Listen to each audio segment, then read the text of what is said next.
Assalamualaikum warahmatullahi wabarakatuh.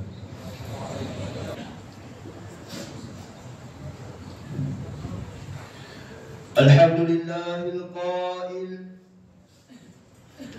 wa ma arsalna min qablika illa rijalan nuhi ilaihim fas'alu ahla dzikri in kuntum la ta'lamun.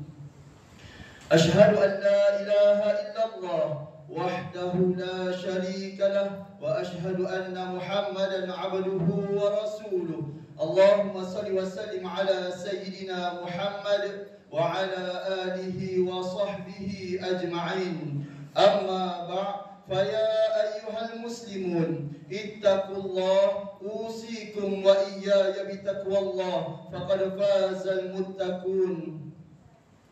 قال الله تعالى يا أيها الذين آمنوا اتقوا الله حق تقاته ولا تموتن إلا وأنتم مسلمون. Muslimin yang dirahmati Allah sekalian, saya menyeru agar kita bersama-sama meningkatkan ketakwaan kita kepada Allah Subhanahu wa taala dengan melaksanakan segala perintah dan meninggalkan segala perkara yang dilarangnya. Semoga kita semua diberikan kebahagiaan dan kejayaan di dunia dan di akhirat. Para jemaah diingatkan supaya jangan berbual-bual dan bermain dengan telefon bimbit ketika khutbah yang disampaikan. Kepada anak-anak yang berada di sekitar kafe, hendaklah masuk bersama-sama mendengar khutbah, dan anak-anak berada di dalam surau tidak bercakap-cakap sesama sendiri. Pada hari yang mulia ini, mimbar akan membicarakan khutbah bertajuk Elak Salah Faham Al-Quran, rujuklah ilmuan tafsir. Hadirin Jumaat yang dirahmati Allah Subhanahu wa taala, Al-Quran adalah petunjuk bagi seluruh umat manusia. Berkat usaha para ulama, kita kini dapat membaca pelbagai terjemahan dalam pelbagai bahasa. Namun Al-Quran bukan sekadar untuk dibaca, namun ia perlu dipelajari dan difahami dengan baik. Malahan membaca terjemahan sahaja tidak bermakna kita sudah menjadi seorang yang alim dan memahami keseluruhan maksud Al-Quran. Hal ini kerana jika kita berpada dengan terjemahan sahaja, namun melihat konteks ayat-ayat yang kita baca, kita akan hanya dapat memahami ayat itu secara zahir semata-mata. Oleh itu, kefahaman yang mendalam terhadap Al-Quran memerlukan ilmu tafsir dengan cara merujuk dan mempelajarinya daripada para ulama yang muktabar agar dapat difahami sebagaimana yang difahami oleh generasi yang awal. Firman Allah Subhanahu wa taala dalam surah An-Nahl ayat 43 yang telah dibacakan pada awal khutbah yang bermaksud, dan kami tidak mengutus para rasul sebelum kamu, wahai Muhammad, melainkan dalam kegelapan, melainkan dalam kalangan orang yang kami wahyukan kepada mereka. Oleh itu, bertanyalah kamu, wahai orang musyrik, kepada orang yang mempunyai pengetahuan jika kamu tidak mengetahui. Hadis yang diriwayatkan daripada Abu Darda radhiyallahu anhu bahawa Rasulullah sallallahu alaihi wasallam bersabda, wa innal ulama warasatul anbiya wa innal anbiya lam yuwarrisu dinaran wala dirhaman wa innama warasu ilma faman akhadhahu akhadha bihafzin wafir. Sesungguhnya para ulama adalah pewaris para nabi. Tidaklah para nabi itu mewariskan wang, dinar maupun dirham, tetapi mereka mewariskan ilmu. Oleh itu, jika sesiapa yang menerima warisan ilmu tersebut, maka dia menerima sebagai suatu laba yang besar. Riwayat Abu Daud. Sidang Jumaat yang berbahagia, menelusuri keutamaan para ulama dan ilmu pengetahuan yang disebut, jelaslah bahawa betapa pentingnya mencari dan menuntut ilmu bagi umat Islam, lebih-lebih lagi berkenaan Al-Quran, agar kita tidak dibayangi kejahilan. kehidupan kini semuanya segera, pantas dan laju, menyebabkan umat Islam sudah tidak lagi menghargai khazanah ilmu yang ditinggalkan para ulama. Bahkan Al-Quran hanya difahami menelusuri perkongsian di media sosial tanpa sebarang pengesahan dan tanpa mempersoalkan keabsahan maklumat. Oleh itu, mimbar Jumaat hari ini mengajak hadirin untuk kembali mempelajari Al-Quran daripada para ulama dan ilmuwan tafsir dengan menghadiri kelas pengajian secara talaqi, iaitu berguru secara langsung, bertemu mata ke mata, mempelajari dengan baik mengikut kaedah dan pengajian yang tersusun. Alangkah baiknya jika umat Islam hari ini kembali merujuk kepada ilmuwan tafsir untuk memahami tafsiran ayat-ayat Al-Quran agar tidak terjerumus ke dalam kesalahfahaman yang boleh menyelewengkan makna dan tujuan sebenar kalam Allah Subhanahu wa taala. Rasulullah sallallahu alaihi wasallam sendiri mengingatkan kita, bahkan memberikan jaminan ketenangan kepada mereka yang mempelajari ilmu Al-Quran demi memperoleh manfaat daripada kitabullah, bukan sekadar membacanya tetapi memahami, menghayati dan mengamalkan dalam kehidupan seharian. Hadis yang diriwayatkan daripada Abu Hurairah radhiyallahu anhu bahawa Rasulullah sallallahu alaihi wasallam bersabda yang bermaksud, dan tidaklah satu kaum itu berkumpul di rumah-rumah Allah, yakni masjid, sambil membaca Al-Quran dan mempelajarinya sesama mereka, melainkan turunnya ketenangan kepada mereka, diliputi oleh rahmat Allah serta malaikat mengerumuinya, dan Allah menjadikan makhluk-makhluk yang berada di sisinya menyebut-nyebut mereka, dan sesiapa yang buruk amalnya maka nasabnya tidak dapat mengangkat darjat itu. Riwayat Muslim. Sidang muslimin yang dimuliakan, sejak zaman awal Islam, Al-Quran dihafal, difahami dan diamalkan menerusi penyampaian Rasulullah sallallahu alaihi wasallam. Dalam kalangan para sahabat, ada yang diiktiraf sebagai guru utama untuk mengajar para sahabat yang lain.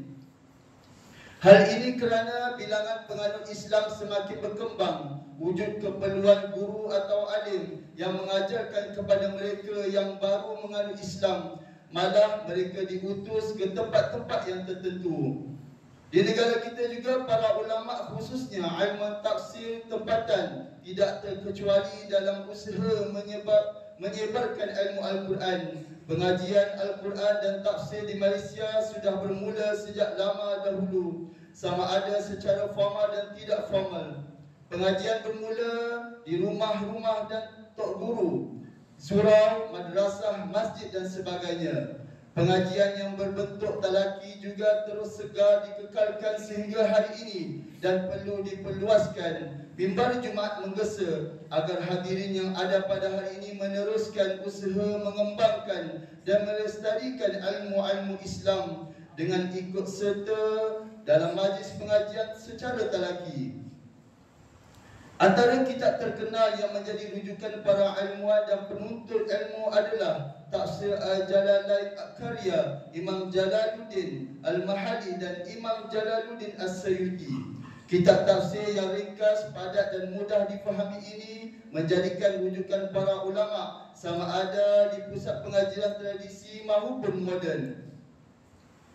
Malah pengaruh tafsir Al-Jalalain sangat kuat sehingga Syekh Faisal Osman dan Syekh Abdullah Basmi banyak merujuk tafsir Jalalain dalam terjemahannya Al-Quran yang awal di negara kita, iaitu tafsir pimpinan Ar-Rahman. Selain itu, tafsir Jalalain, tafsir Ibn Katsir turut menjadi rujukan dua perintis penterjemahan Al-Quran di negara kita. Semoga Allah Subhanahu wa taala memberkati para ulama terdahulu dalam usaha menjelaskan makna-makna Al-Quran menerusi rangkaian ilmu sehingga sampai kepada Rasulullah sallallahu alaihi wasallam. Hadirin Jumaat yang dirahmati Allah sekalian, berdasarkan sorotan sejarah keilmuan Al-Quran yang yang ditelusuri mimbar Jumaat hari ini, marilah kita renungkan keadaan dan sikap kita ketika berinteraksi dengan Al-Quran. Apakah kita bersungguh-sungguh memahami Al-Quran, cuba mempelajari ilmu yang berkaitan dengannya? Adakah kita pernah mencuba untuk meluangkan masa mentadabbur dan mencari makna kata-kata yang tidak kita fahami ketika membacanya? Atau adakah kita sekadar membaca tanpa memahaminya, sekaligus menyebabkan kita tidak mendapat manfaat dan ganjaran pahala berlipat kali ganda?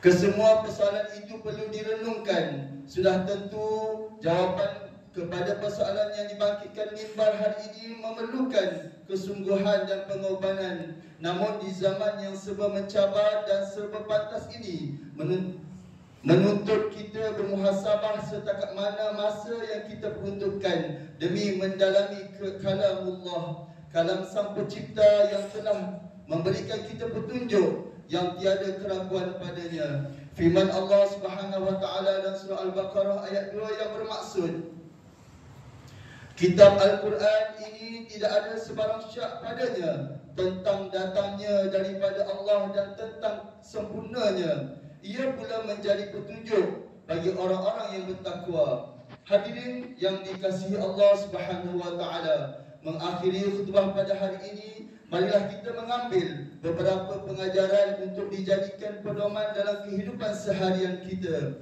Pertama, umat Islam hendaklah yakin bahawa memahami dan menghayati ilmu Al-Quran dengan bersungguh-sungguh akan membuat seorang itu sentiasa berada dalam kebaikan dan dapat menghindarkan daripada kejahilan.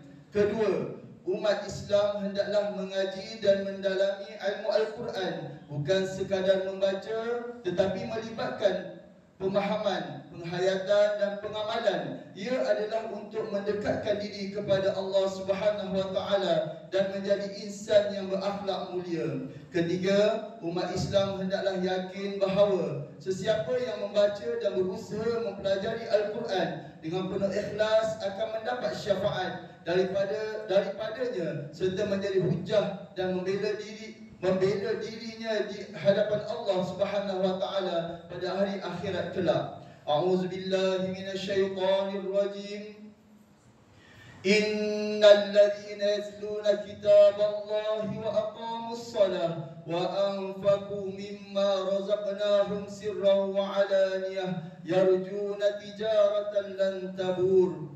Sesungguhnya orang yang selalu membaca kitab Allah dan mendirikan salat serta membelanjakan sebahagian rezeki yang kami anugerahkan kepada mereka secara sembunyi atau terbuka, mereka dengan amalan yang demikian mengharapkan perdagangan yang tidak akan mengalami kerugian. Barakallahu li wa lakum fil Qur'anil azim. ونفعني وإياكم بما فيه من الآيات والذكر الحكيم وتقبل مني ومنكم تلاوته إنه هو السميع العليم. أقول قولي هذا وأستغفر الله العظيم لي ولكم ولسائر المسلمين والمسلمات فاستغفروه إنه هو الغفور الرحيم.